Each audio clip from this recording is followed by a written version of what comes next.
आप सभी सुनने वालों को मेरा नमस्कार। मैंने सुनने वालों को इसलिए कहा क्योंकि आज की क्लास में ये जो वीडियो है इसमें केवल आपको स्क्रीन पे एक पैसेज नजर आएगा, मैं तो नहीं नजर आऊंगा। आज की क्लास का अनुभव कैसा रहने वाला है, इस प्रकार की क्लास का अनुभव कैसा रहने वाला है, इसका कमेंट मैं आपसे जरूर चाहूंगा। क्योंकि अच्छा भी तभी फील होता है कि जब आप मुझे राय दीजिए कि इस तरीके की क्लास भी आप ओके हैं उसके साथ। जहां तक क्लास की विशेषता की बात है, आपको फायदा पहुंचाने की बात है, तो फायदा तो बहुत पहुंचाने वाली है। और कितना फायदा आपको इस क्लास का मिला, आप मुझे कमेंट के साथ जरूर बताना। मैं क्लास को शुरू करता हूं डियर आप सभी के लिए। इसमें मैंने करने की कोशिश क्या की गई है, आज की जो क्लास थी उसका एक ही उद्देश्य था कि बहुत सारे बच्चे जब अच्छे लेवल के पैसेज को पढ़ते हैं या फिर रीडिंग को जब करते हैं तो उनके सामने एक बहुत बड़ा प्रश्न खड़ा हो जाता है, या उनके द्वारा बहुत बड़ा प्रश्न मुझसे पूछा जाता है। द क्वेश्चन इज दैट कि we are not able to understand the complete concept of the passage, कि हमें कंसेप्ट ही समझ में नहीं आया कि उसका मुद्दा क्या था, क्यों दिया गया वो। तो मैं कहता हूं कि नहीं, वो सच में अगर मुश्किल है तो फिर सभी को मुश्किल नजर आना चाहिए, पर मुझे तो नजर नहीं आता। इसका मतलब कहीं ना कहीं वो मुश्किल नहीं होता। तो ज्यादा समय तो नहीं लूंगा मैं बातों में, मैं सीधा शुरू करता हूं आज की क्लास को। एक पैसेज है जिसको मैंने दो टुकड़ों में बांटा है। एक हिस्सा आपको अभी अपनी स्क्रीन पे दिखाई दे रहा है और दूसरा हिस्सा आपको अगली स्लाइड में प्ले करके अभी इसके साथ साथ कवर कराऊंगा। आज की क्लास में होगा क्या डियर, मैं आपको ये समझाऊंगा कि जब आप न्यूज़पेपर पढ़ते हैं या किसी भी पैसेज को पढ़ते हैं तो उसके कोर मीनिंग को कैसे समझेंगे, वो कैसे समझेंगे कि पैसेज किस विषय को लेकर लिखा गया है, एक सेंटेंस में आने वाले शब्द किस तरीके से यूज किए गए हैं और किसको वो दिखा रहे हैं। क्या पता इस क्लास के बाद आपको ये भी लगे कि सच में ही इसको समझना तो बहुत आसान था। तो जैसा कि टॉपिक आपको दिखाई दे रहा है, इसका कैप्शन साफ साफ तरीके से लिखा है ऊपर, work sorry US work visa ban is openly xenophobic। मैं इस हेडिंग का मीनिंग समझाने से पहले मैं बताना चाहता हूं कि जिन लोगों को xenophobic नहीं पता, उन व्यक्तियों के लिए ये सेंटेंस का जो हेडिंग है, इस पैसेज का जो हेडिंग है, वो नहीं समझ में आने वाला। तभी मैं हमेशा कहता हूं कि एक भाषा को समझने के लिए ग्रामर जितना जरूरी है उतना ही जरूरी शब्दों का पता होना भी है।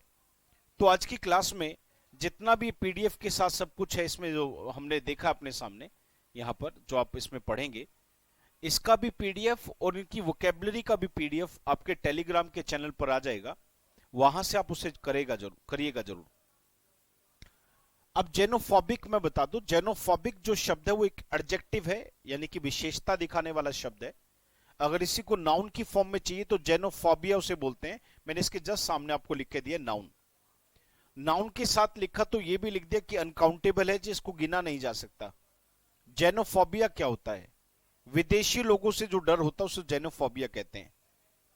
जो बाहर के लोगों से डर होता है उसे जेनोफोबिया कहते हैं। और जेनोफोबिक जो है वो एडजेक्टिव फॉर्म है उसी का। अब आगे की तरफ बढ़ता हूं बेटा।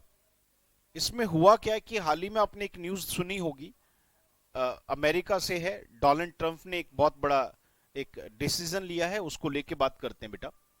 पर मैं चाहूंगा कि आप इसमें समझिएगा कि कैसे कैसे चीजें मूव कर रही हैं और कहां कहां उसमें हमें समझना चाहिए। पहला शब्द आता है the jingoism of the US president Donald Trump is seen coming to the fore in his government, suspending a range of work, business, and university research related visa for the rest of the year। अब इतना बड़ा sentence है तो बच्चा जब इस sentence को देखता है तो समझ लेता है कि यार ये तो पता नहीं चल रहा कि कहना क्या चाह रहा है। इसमें दो बातें हैं प्रॉब्लम देने वाली। एक तो इसमें आने वाले शब्द आपको दिक्कत दे सकते हैं, ऐसा हो सकता है।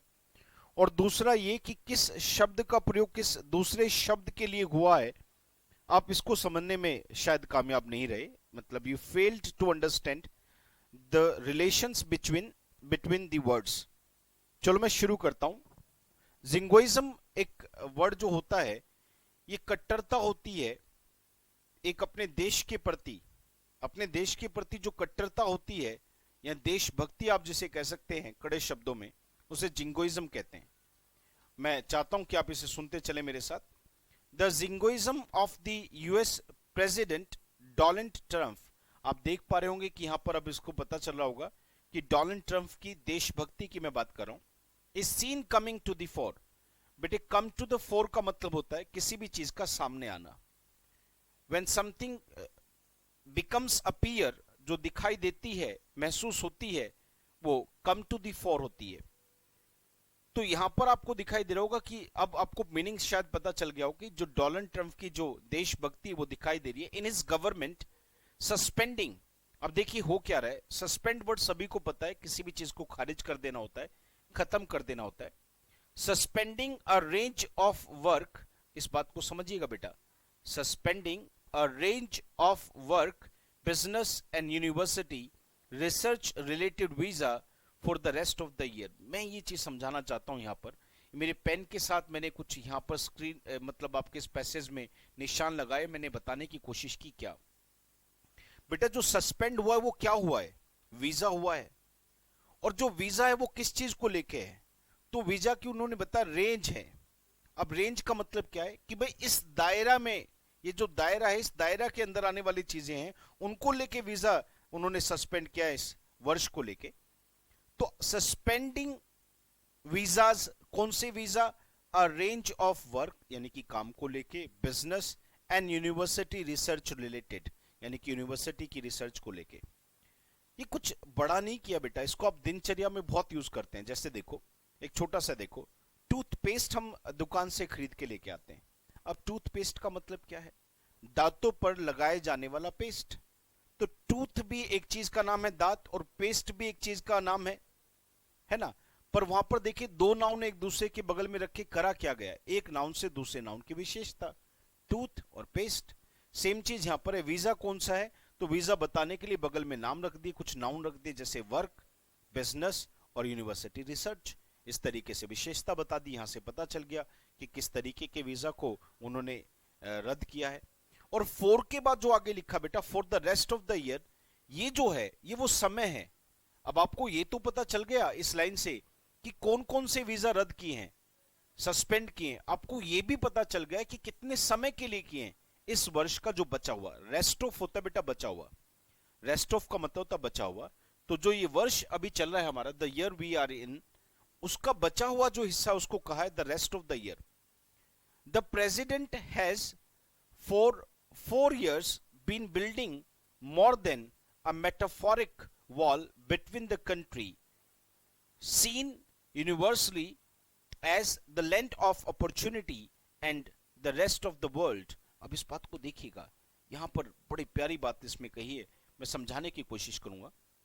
मैंने एक एक वर्ड को अलग अलग पढ़ा, इसको एक बार बताता हूं। यहां पर जो प्रेसिडेंट है उसको लेके बात चले बेटा। बिल्ड का मतलब बनाना होता है, और आप देख पा रहे होंगे मैंने निशान लगा के दिया कि बिल्ड उन्होंने क्या कहा है, एक वॉल है। और कैसी वॉल है? मेटाफोरिकल। मेटाफोरिकल का मतलब होता है शाब्दिक, जो शब्दों के आधार पर हो, एक दिखने वाली चीज है ऐसे।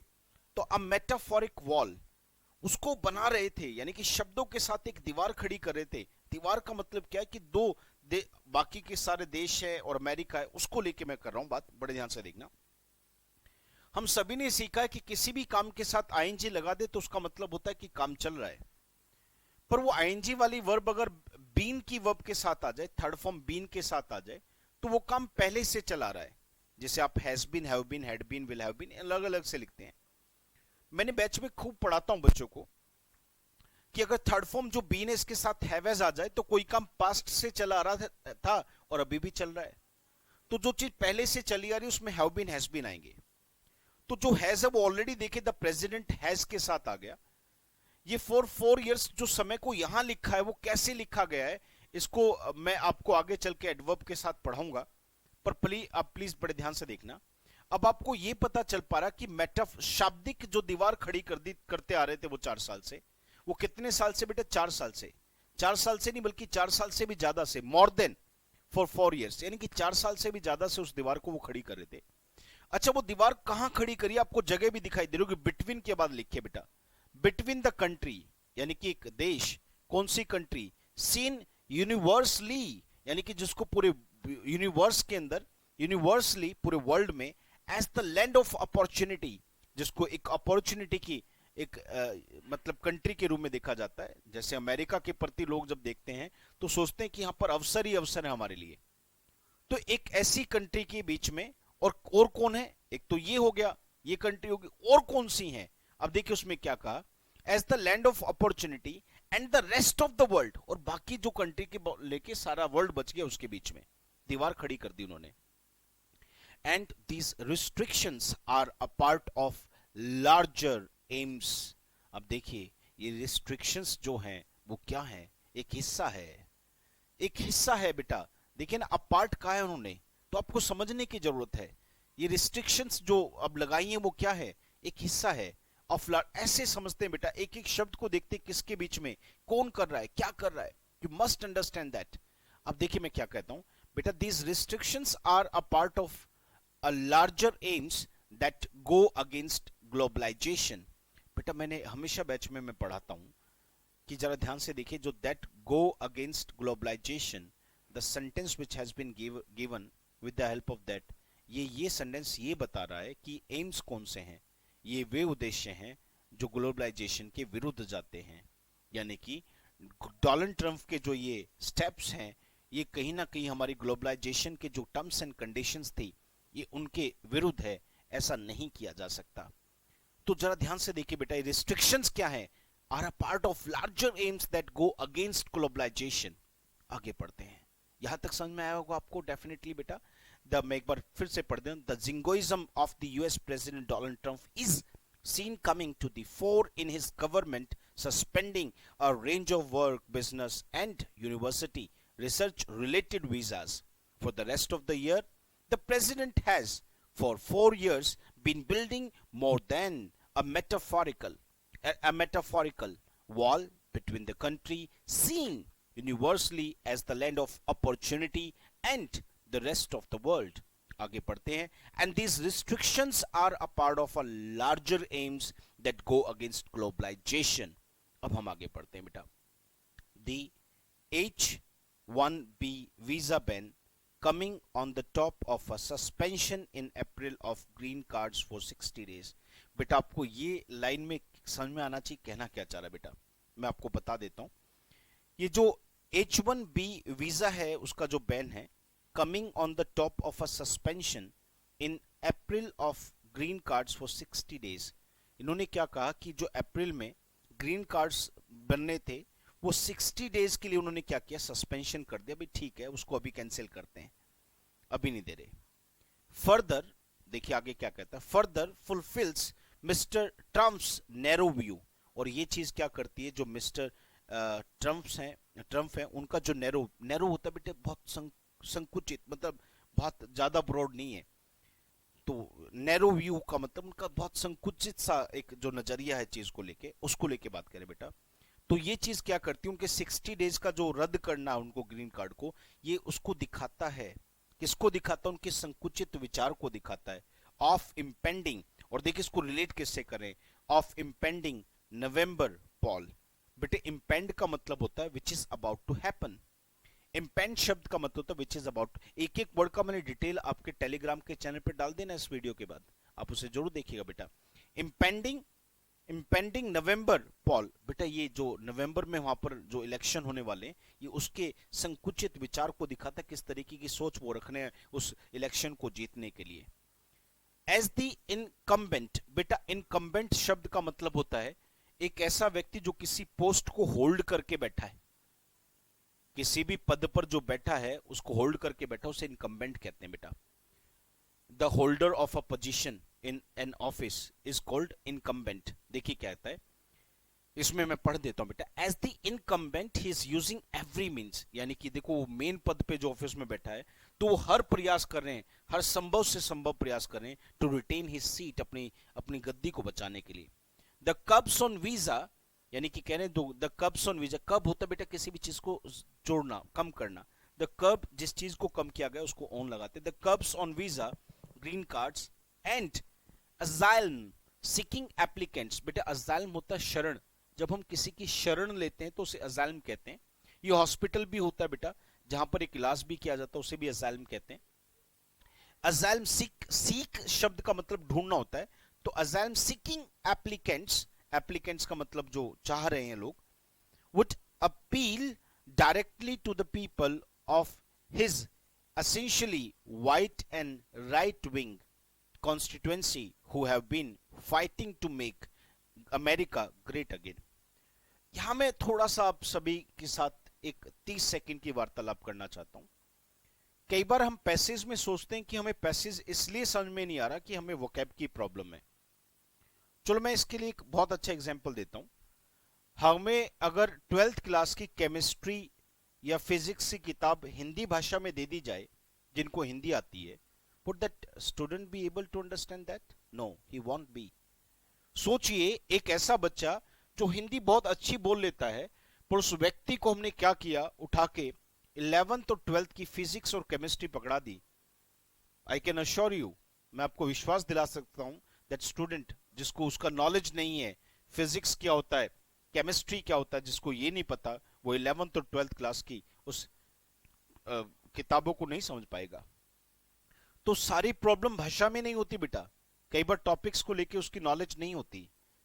अब मुझे आज भी याद है कि जब अमेरिका में इलेक्शन हुए थे और डोनाल्ड ट्रंप जब बने थे, तो उस टाइम पे डोनाल्ड ट्रंप ने एक कैंपेन चलाया था, जिस कैंपेन का नाम था मेक अमेरिका ग्रेट अगेन। और उनके पक्ष में जो खड़े हुए थे लोगों ने, वो मेक अमेरिका, वो एक, मैं दोबारा से बोल देता हूं, मेक अमेरिका ग्रेट अगेन, ये करके एक डोनाल्ड ट्रंप ने कैंपेन चलाया था बेटा। तो क्या कहते हैं, asylum seeking applicants would appeal directly to the people of his essentially white and right wing, उसका था वो बेटा पूरा कैंपेन का, constituency who have been fighting to make America great again. तो उसमें कहते हैं कि ये सारे लोग वहीं ना कहीं वहां पे क्वेश्चन पैदा कर रहे हैं। आगे देखिए क्या था, द डेमोक्रेट्स, बेटा डेमोक्रेसी को चलाने वाले जो लोग होते हैं वो डेमोक्रेट्स होते हैं। द डेमोक्रेट्स में डिसमिस, बड़े ध्यान से देखिएगा, दैट डेमोक्रेट्स में डिसमिस, अब में जब हम लगाते हैं तो उसमें संभावना सोचते हैं बेटा, तो यहां पर में लगाए तो मैं समझ पा रहा हूं कि डेमोक्रेट्स ऐसे भी कर सकते हैं, many dismiss Mister Trump as the xenophobe in chief, वो उसको जीनोफोबी इन चीफ भी मान सकते हैं, के आधार पर उसको डिसमिस भी कर सकते हैं। But he has been clever in using the pretext of the pandemic to issue a series of policy changes affecting the whole immigration system। वाह भाई वाह, इसके आधार पर देखिए इस लाइन से क्या समझ में आ रहा है कि डोनाल्ड ट्रंप प्रिटेक्स होता बेटे के नाम पर, के बहाना बहाना लेते हुए। पेंडेमिक, पेंडेमिक शब्द सबको पता है, एक महामारी होती है बड़े स्तर पर, जैसे कोरोना वायरस की बात कर रहे हैं यहाँ पर। तो क्या कर रहे हैं कि भाई लोग तो ये भी सोच सकते थे कि यार ये तो कहीं ना कहीं इसको तो विदेशियों से डर लगता है ट्रम्प को, पर उसने क्या किया, बट कह के लिख दिया ना आगे, but he has been clever, वो बड़ा चालाक रहा है, he has been clever in using the pretext of the pandemic. वो क्या कर रहे हैं, इस पेंडेमिक के बहाने से, के आधार पर, मतलब उसका पक्ष, मतलब उसकी आड़ लेते हुए, to issue a series of policy changes. उन्होंने क्या किया है कि बहुत सारे पॉलिसी चेंजेस, बड़े चेंजेस किए गए हैं। किस चीज के अंदर चेंज हुए बेटा, जो अफेक्ट करते हैं, affecting the whole immigration system. तो बेटा जब तक आपको एक एक लाइन का ऐसे मीनिंग समझ में नहीं आ रहा है, तो आप कहीं ना कहीं उस पैसेज को नहीं पकड़ पाएंगे। तो आप सबका क्या पहला मोटिव होता है कि आप किसी भी व्यक्ति के साथ बैठिए जो आपको एक एक चीज समझा पाए कि ये किसके लिए आता है। थोड़ा सा आपको ऐसा करना है, 10 15 20 पैसेज के साथ आप ऐसे कीजिए, आपको पता चलेगा कि आपकी कहीं ना कहीं समझ बननी शुरू होगी। जैसे देखो, ये अफेक्टिंग करके जो वर्ब आ रही है यहाँ पे आईएनजी वाली फॉर्म, ये होता क्या बेटा कि हम किसी भी चीज का नाम लेते हैं और फिर उसकी विशेषता बताएं। देखिए कैसे, पॉलिसी चेंजेस, कौन से पॉलिसी चेंजेस, ये वो पॉलिसी चेंजेस हैं जो affecting the whole immigration system. तो कई बार क्या होता है, किसी चीज या व्यक्ति की पहचान कराने के लिए बगल में आईएनजी की वर्ब देके अलग से एक एक्स्ट्रा बात कह देते हैं। तो जो एक्स्ट्रा बात वहां पे कही जाती है वो क्लियर कर देती है कि आप किसकी कर रहे हैं। तो जो यहां पे लिखा है बच्चों आपके सामने, क्या लिखा बेटा कि पॉलिसी चेंजेस, तो कौन से पॉलिसी चेंजेस बेटा, ये बता रहा है ना यहाँ पर पॉलिसी चेंजेस, तो देख लो इसमें कौन से, affecting the whole immigration system, जो सारे के सारे इमिग्रेशन सिस्टम को अफेक्ट कर रहे हैं।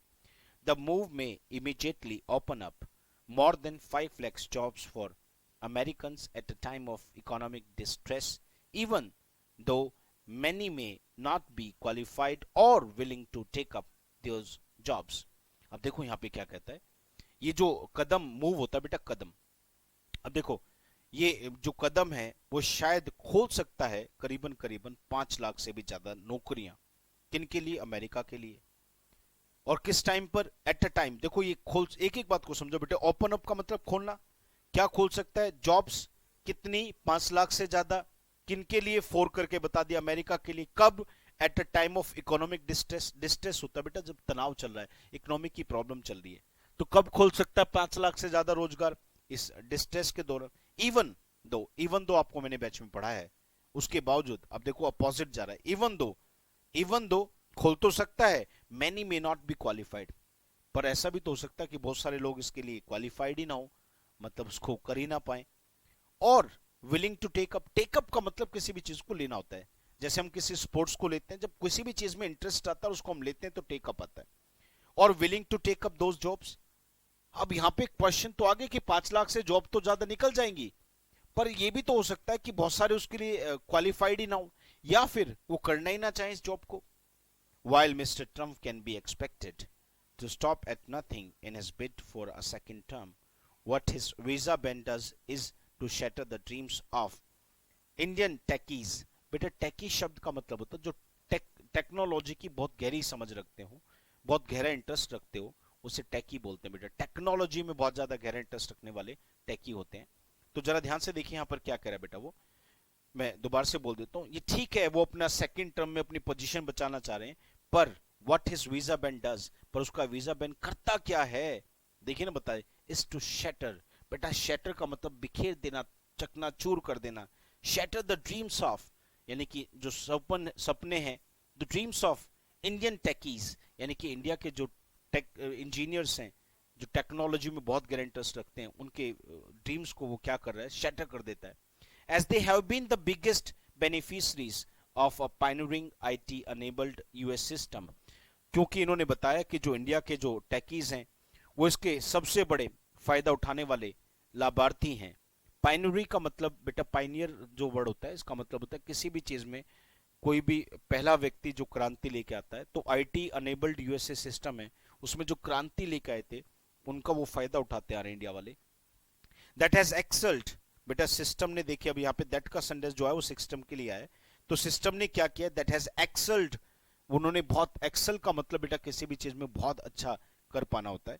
That has excelled by redefining several, बेटा ध्यान से देखना, रीडिफाइन का मतलब होता है किसी भी चीज में पुनर्जीवन पैदा करना, दोबारा से किसी चीज को बेहतर बनाना।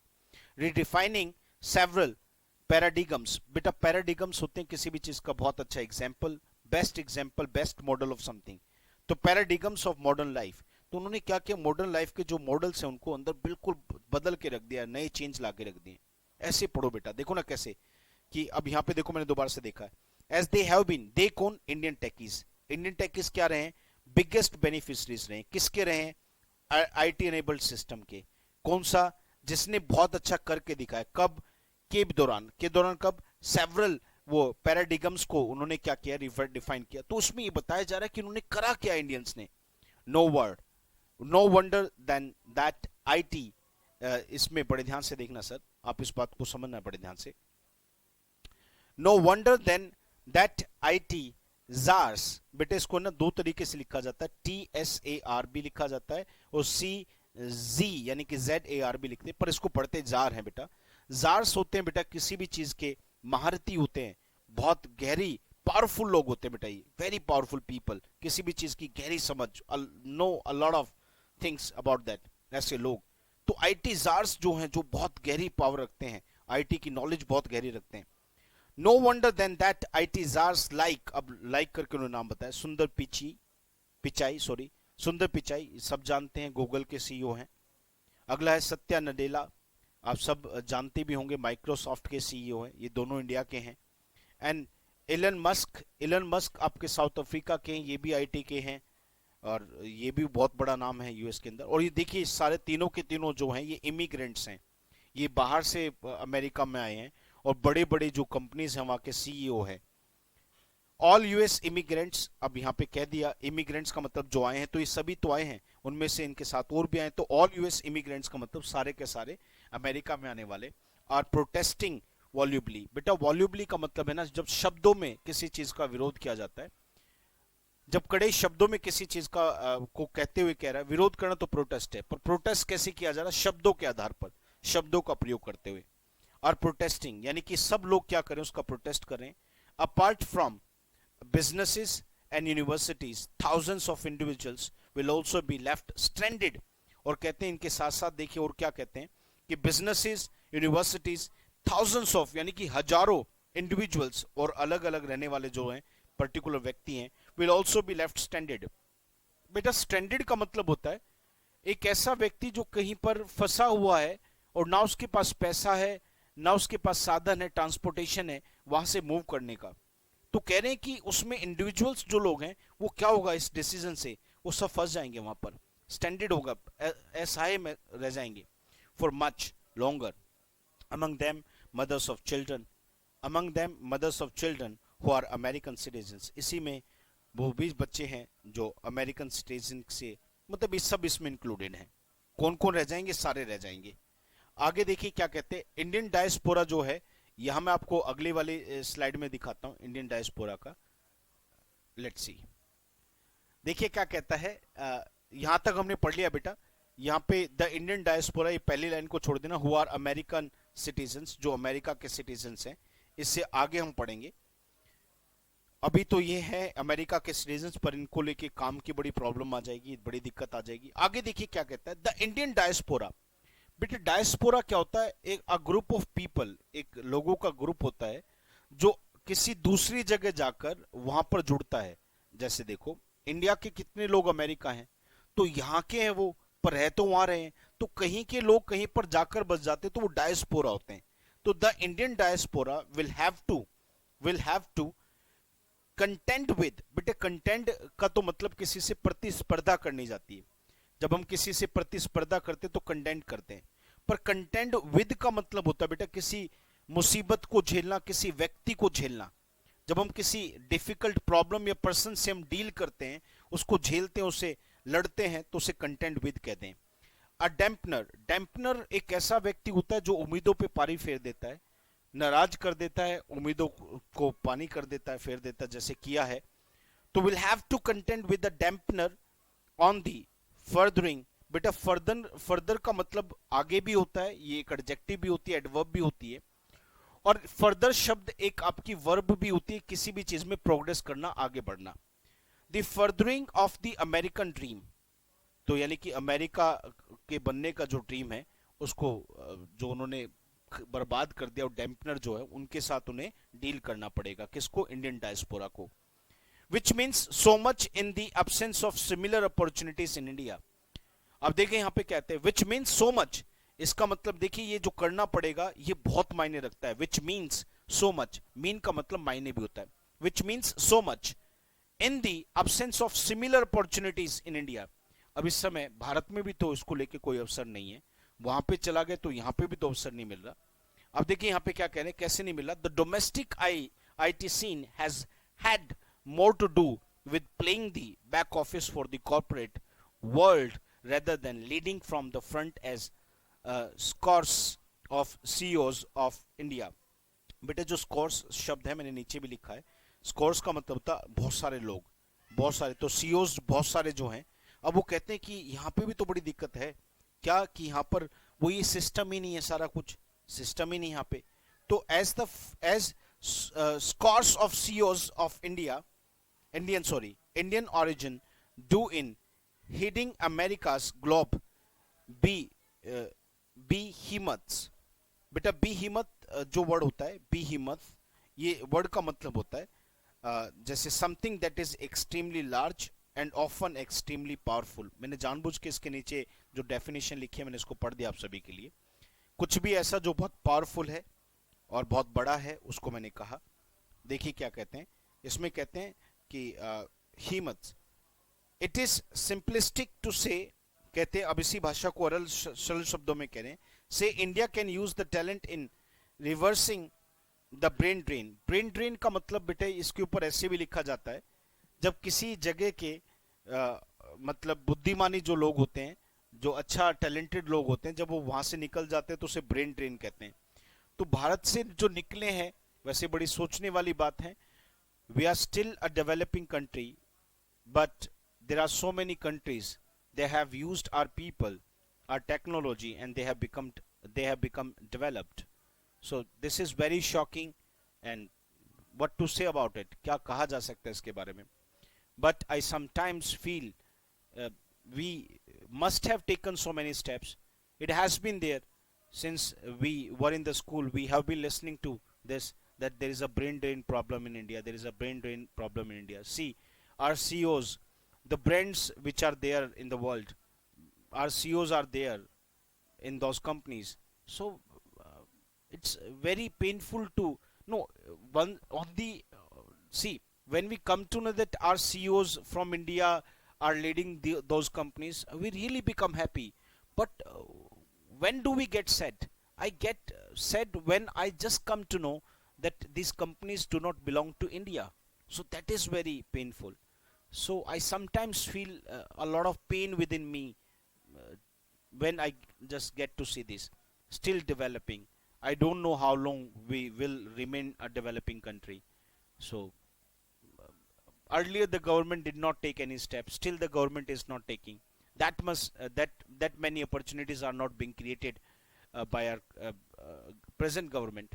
So I know that they have a strong decision towards the security system, whatever that is. You may agree or not. I'm not concerned about that. But when I come to know about the people, the students of my country, they are quite talented and still they are wanting for the job here and there. That makes me sad. Everybody said, even not me, because everybody has got some sort of feelings. So that is the main problem, dear. But nothing can be said about it. I'll go ahead with my topic, which is written there. So कहते it is simplistic to say India can use the talent in reversing the brain drain. वो जो brain drain की problem उसको खत्म कर सकता है. It is difficult. It is difficult proposition since. अब देखिए इसमें कहता है it is difficult proposition. बेटे proposition वर्ड नहीं पता होगा तो आप इसका मतलब नहीं समझ पाएंगे. Proposition का मतलब एक आइडिया होता है, एक सजेशन होता है. तो कहते हैं it is a difficult proposition. कहते हैं ये जो विचार, जो आइडिया दिया गया, सजेशन दिया गया, बड़ा मुश्किल है. Since India is likely to be badly affected in any post COVID scenario. कहते हैं कि जहां पर है बात इंडिया की है तो they are going to get affected by this corona virus which is going on. Mister Trump many believe he has charmed his voters. अब यहाँ मिस्टर ट्रम्प को लेकर बात करें, हो सकता है कि मिस्टर ट्रम्प ये मान बैठे हो, विश्वास कर बैठे हो कि he has charmed his voter. Charm का मतलब खुश करना होता है. He has charmed his voters. ऐसा लगता है कि वो अपने वोटर्स को खुश कर चुके हैं. But he may have made many more determined to down him on November 3rd. पर हो ये भी सकता है शायद उन्होंने बहुत सारे लोगों के मन में बैठा दिया हो कि 3 नवंबर को उनको तो कम से कम हटाना है. Even as American IT has been given a reason to boost the prospects. बेटा प्रोस्पेक्ट का अगर मैं मीनिंग आपको बताऊं तो संभावनाएं होती हैं, किसी भी अच्छे की घटने की संभावनाएं. तो संभावनाएं किसी चीज की होती है तो उसे प्रोस्पेक्ट्स कहते हैं. अब यहाँ पर कहते हैं एज अमेरिकन आईटी को लेते हुए has been given a reason. American IT को भी एक रीजन दिया गया है to boost the prospects of Democrat Joe R Biden. ये एक और है जो उनके प्रतिद्वंदी हैं, जो उसमें लड़ रहे हैं. द क्वेश्चन इज, यहाँ पे कहते प्रश्न ये है, in the historically weak position he may find himself. Weak position he may find himself in amid the coronavirus pandemic and Black Lives Matter protests. बिल्कुल. अभी उनको और भी समस्याएं हैं क्या कि वहाँ पे कोरोना वायरस का जो पेंडेमिक है उसमें फंसे हुए ट्रम्प जी, और वहाँ पे जो ब्लैक का वो जो मरा था श्वेत, तो उसके प्रोटेस्ट्स को लेकर भी फंसे हुए. Can the authoritarian Mr Trump's work visa curbs to be sufficient to. अब कहते हैं कि ये जो उन्होंने ये कदम उठाया कि वीजा को लेके, वर्क वीजा को लेके, क्या ये कर्व बी सफिशिएंट, क्या ये पर्याप्त होगा टू टिटल्ट. टिटल्ट शब्द हम किताब में भी पढ़ते हैं सिनोनिम की. इसका मतलब किसी भी चीज को नीचे की तरफ झुका देना होता है. टिटल द स्केल्स. तो कहते हैं क्या ये, और जो है अभी तक दो तो बातें थी कि वहां पे उस ब्लैक की मृत्यु का हो जाना, कोरोना वायरस पे कंट्रोल ना कर पाना। और तीसरी चीज, ये वर्क वीजा जो उन्होंने किया है, तो कहीं ऐसा तो नहीं कि जो इमिग्रेंट्स हैं वो अब उनको एक बहुत अच्छा रीजन मिल गया है, या अब वो भी उनको वोट नहीं करेंगे 3 नवंबर को। तो क्या ये सफिशिएंट पर्याप्त होगा उनका स्केल गिराने को लेके? इस तरीके से कंप्लीट पैसेज था। अब इस पैसेज को पढ़ने के लिए एक एक बात को लेकर आपको नॉलेज हो गई होगी। यहाँ पर डोनाल्ड ट्रंप को जिंगोइज्म कहा गया है, सामने क्या है वहाँ पे वर्क वीजा को लेकर है, किस तरीके के वीजा, क्वेश्चंस कैसे बनते हैं बेटा, वो पूछेंगे कौन कौन से वर्क वीजा को उन्होंने बैन किया है, कितने समय तक बैन किया है, किन्होंने बैन किया है, ये सारी चीजें क्या उन्होंने पैदा किया है, मेटाफोरिकल वो पैदा कर दिया है। उसके बाद वो कह सकते हैं क्या उनके जो कदम उठाए गए हैं क्या वो ग्लोबलाइजेशन के अगेंस्ट है। आप कहोगे ट्रू और फॉल्स आ जाएगा यहाँ से। वो यहाँ से आपसे पूछ सकते हैं कि जो उन्होंने अप्रैल में जो थे ग्रीन कार्ड्स थे उनको कितने दिन के लिए सस्पेंड किया है। आपसे ये पूछ सकते हैं कि मिस्टर ट्रंप का कैसा व्यू नजर आता है। आपसे ये भी सम पूछ सकते हैं कि वहाँ पे इलेक्शंस जो है वो होने वाले हैं या भविष्य में आगे चल के होंगे, या उसमें भी समय लगेगा, तो इम्पेंडिंग बढ़ने का तो होने वाले हैं।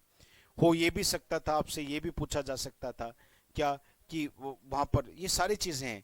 तो यहाँ पर ये भी हो सकता था कि उनको क्या बुलाया गया ट्रम्प्स को, तो जिनो कौन सा चीफ उनको बोला गया। ये भी पूछा जा सकता था ये डिसीजन जो ले रहे हैं वो किसकी आड़ में आके ले रहे हैं, तो प्रिटेक्स्ट ऑफ द पेंडेमिक उसकी आड़ में लेके आ रहे हैं। ये भी पूछ सकते थे कितने जॉब्स की अपॉर्चुनिटीज पैदा होंगी। ये भी पूछ सकते थे कि उनका जो ये ओवरऑल जो डिसीजंस हैं वो इमिग्रेंट्स पे कैसा प्रभाव डालता है। क्वेश्चन यहाँ से ये भी बन सकता था कि how can India make the most of it. ये भी सब कुछ पूछा जा सकता, तो there are so many questions can be asked out of any passage. तो what I want you people to do, I want you to pay attention towards your reading. As long as you start reading yourself, जब तक आप अपने शुरू करते रहेंगे पढ़ने को लेके, you would never face any kind of problem. That is my guarantee to you people. See, I was nothing in English at all. मैं कुछ भी नहीं था English में, but I worked hard, did a lot of efforts, and gained this level. There are thousands of words I'm acquainted with. There are thousands of rules I'm acquainted with. So these things have been there in my life. I have been following them. Still I study. I study a lot, whether that's the lockdown, but I haven't given up my studies. I have been paying attention towards it for a long time. And I know one thing, that if I keep studying like this, my knowledge would not stop at all. And everybody knows very well. Everybody knows very well. If a person has the knowledge, he cannot be defeated by anyone, neither by any pandemic nor by the people. So what I want you people to understand just one thing: believe in yourselves and keep working hard. And after, as you have like watched it, so I need your comments on this video, and I'll be glad to have more and more comments. So thanks a lot. Thanks for listening to me. Thank you.